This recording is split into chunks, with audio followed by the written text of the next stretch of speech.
గోమూత్రం ఇప్పుడు తమిళనాట పెద్ద డిబేట్ గా మారిపోయింది. సన్యాసులకు తీవ్ర జ్వరం వస్తే గోమూత్రాన్ని తాగుతారు. నేను అలానే చేశా, వెంటనే నయమైంది అంటూ ఒక ప్రొఫెసర్ చేసిన వ్యాఖ్యలు రాజకీయాల్లో దుమారం రేపుతున్నాయి. పొంగల్ సందర్భంగా జరిగిన ఓ కార్యక్రమంలో పాల్గొన్న IIT Madras director B Kamakoti గోమూత్రంలో డైజెస్టివ్ బెనిఫిట్స్ తో పాటు యాంటీ బ్యాక్టీరియల్, యాంటీ ఫంగల్ లక్షణాలు ఉన్నాయని, ఇరిటబుల్ బబెల్ సిండ్రోమ్ వంటి సమస్యలకు ఇది చికిత్స చేయగలదని ఆయన పేర్కొన్నారు. వెంటనే అనేక మంది డాక్టర్లు ఆయన వ్యాఖ్యలను ఖండించారు. డాక్టర్స్ అసోసియేషన్ ఫర్ సోషల్ ఈక్వాలిటీకి చెందిన డాక్టర్ జిఆర్ రవీంద్రనాథ్ సైతం గోమూత్రాన్ని తీసుకోకూడదని, అది బ్యాక్టీరియల్ ఇన్ఫెక్షన్లకు దారితీసే అవకాశం ఉంటుందని హెచ్చరించారు. ప్రొఫెసర్లు, డాక్టర్ల నుంచి ఈ ఇష్యూ పొలిటికల్ యాంగిల్ తీసుకుంది.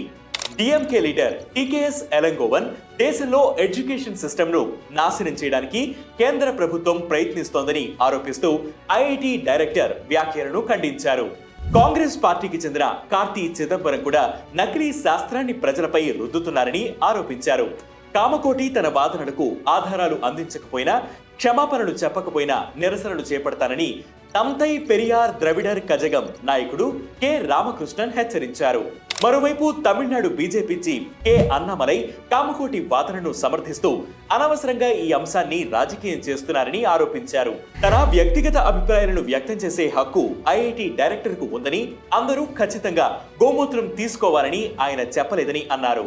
ఇలా వివాదం తారాస్థాయికి చేరడంతో కామకోటి తన వ్యాఖ్యలను సమర్థించుకున్నారు. అమెరికాలో చేసిన ఓ అధ్యయనంలో గోమూత్రంలో ప్రయోజకరమైన అంశాలు ఉన్నాయని శాస్త్రీయంగా నిరూపించబడిందని, అందుకు సంబంధించిన 5 రీసెర్చ్ పేపర్స్ ను బయటపెడతానని మీడియా ప్రతినిధులతో అన్నారు.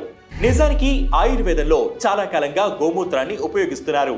కానీ ఆధునిక శాస్త్రంలో గోమూత్రంలో ఔషధ గుణాలు ఉన్నాయని నిరూపించే ఆధారాలు చాలా తక్కువ.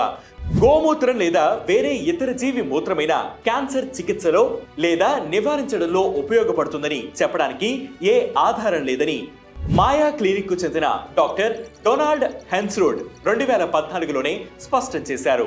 కోవిడ్-19 మహమ్మారి సమయంలో కూడా కొంతమంది ఇమ్యూనిటీ కోసం తమ శరీరాలకు ఆవు పేడ రాసుకున్నారు. కానీ ఆవు పేడ లేదా మూత్రం కోవిడ్-19 కి వ్యతిరేకంగా రోగ నిరోధక శక్తిని పెంచుతుందని ఖచ్చితమైన శాస్త్రీయ ఆధారాలు లేవని అప్పటి ఇండియన్ మెడికల్ అసోసియేషన్ జాతీయ అధ్యక్షుడు డాక్టర్ జేఏ జైలాల్ అన్నారు.